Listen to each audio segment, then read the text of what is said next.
Hey, what is up guys? Welcome back to another episode of ReaperCast. Today I wanted to talk about some reprints that have actually been confirmed. So this is really cool. Of course, they're older cards that we already have access to. It's just that the fact that they're being reprinted right now kind of makes it a bit more easier to get. So the four cards we actually have here is, firstly we have Millennium Eyes Illusionist. I think this is definitely a really necessary card to reprint, of course, because it only came in the Legendary Duelist 2, I believe, Ancient Millennium. So seeing that it's being reprinted here will definitely make it a lot easier for people to actually pull the particular card itself. We're also getting a reprint here of Mud Dragon. It was pretty much a promo for a tin, so seeing that it gets a reprint now, it might have been a necessary thing to see. Next, we also have here Bujins Amaterasu. This card was already reprinted as a common, so I don't really know why they reprinted this particular card, but it might have a rarity buff, which I would be looking forward to. And the final card we're getting here is Princess Cologne. So this card was more so a very specific card that came out a lot longer ago, and seeing that it's actually coming out here as a reprint, it's going to be pretty exciting to see. But yeah, that's pretty much it for these four reprints. They're definitely very exciting. So now let's actually move on to a lot of these newer cards I actually wanted to talk about. Alright, so for the new cards we wanted to talk about here, we have the new Traptrix support. This is definitely going to be really fun. There is a new main deck monster, so let's get ready for it. The first card we have here is Traptrix Gina. Apparently it's what it's called here. It's a level 4 Earth Plant Effect monster. Attack and defense of 1400, and you can only use one of this card's name first and third effects per turn, and only once that turn. So a hard once per turn, that's going to make sense. Hopefully the effects are good. So for the first effect, you can send one set's trap card you control to the graveyard and special summon this card from your hand. That's not too bad at all.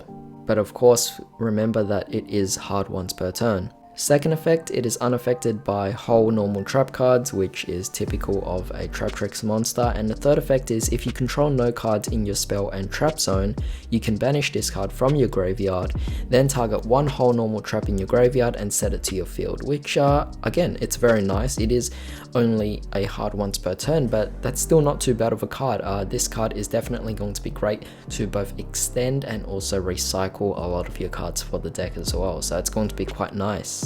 An interesting side note is that the card was actually named after Gina Loa, a carnivorous mistletoe from Southeast Asia. Very interesting.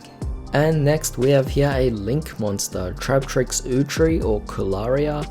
So it's a Link 2 Earth Plant Link Effect monster, 1800 attack, links to the right and the bottom, and the materials are 2 insect and or plant monsters. So this card would have been interesting to play in crawlers, but it might also be interesting to play in any plant decks as well, so maybe it might have some kind of genericism to it.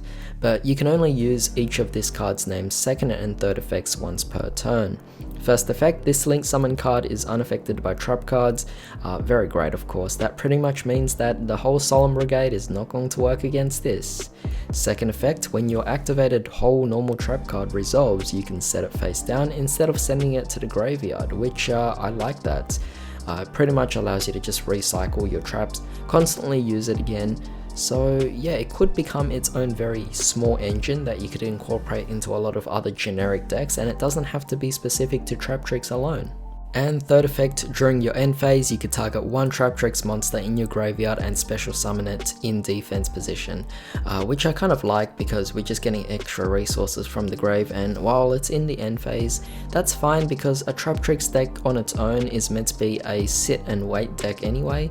You're not meant to be making these active combo plays or anything like that, so seeing this, it's definitely nice. And for the fun fact here, this card was actually named after Utri Kularia, a common carnivorous plant worldwide. So that's quite interesting. Definitely really love and appreciate all these card artworks. They look very nice, by the way. Especially the Link monster, just looks really cool how they actually designed it.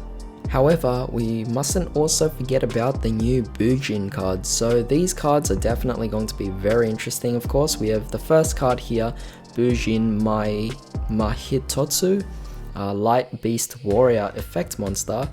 level 4, and it is 0 attack and 1800 defense. You can only use each of this card's name's first and second effects once per turn. So first effect, you could send one other Bujin card from your hand to the graveyard and special summon this card from your hand. So it's just another great extender to go for your Xyz plays. Second effect, during your main phase you can activate one of these effects, so you could either send one Bujin from your hand to the graveyard and add a Bujin with a different name from your graveyard to your hand, or you can banish one Bujin from your graveyard and send one Bujin with a different name from your deck to the graveyard. So again, it's playing around with resources, allowing you to get more easy access whenever you need. Not too bad of a card, it's more so just a nice extender and a quick resource getter. The next card we have here is Bujin Torifune, a light beast warrior effect monster, level 4, 1500 attack and 500 defense. First and second effects can only be used once per turn. So first effect, you can tribute this card, special summon 2 Bujin monsters with different types from your deck and defense position, except itself. So it makes it really interesting. It's kind of like quick access into an Xyz monster. Of course, it could easily just be negated, but that's not too big of a deal as long as you might have a Caught by the Grave or something like that.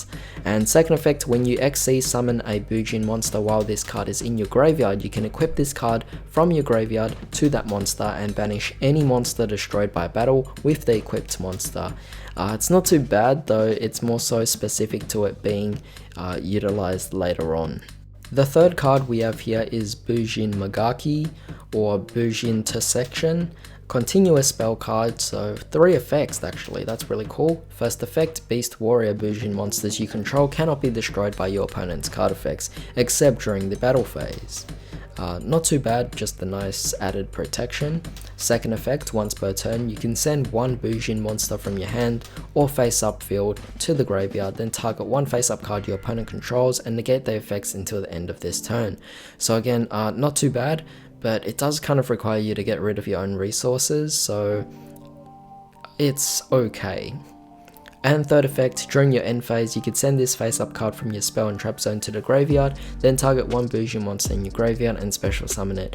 I mean, this is completely up to you if you want to kind of set up or build up a defense, but I really just like the first effect for what it is. The fact that it just protects your monsters by card effects, except during the battle phase, I just think that's so much better. I mean, I really don't have any complaints about the first effect because of the fact that most of your Bujins would actually just activate during the battle phase anyway, and Bujins tend to have great defense to begin with, so having that they are unaffected by opponents' card effects as well would be quite nice. Well, it can't be destroyed, but still, that's a really amazing effect. But with that being said, that's pretty much it for today's episode. We have quite a few interesting new cards, but at the same time also some interesting reprints. Tell me what you guys actually think about this. If you enjoyed this video, drop a like and also share it, and don't forget to subscribe for more videos like this. But in the meantime, I hope you guys have a great day. I'll see you next time.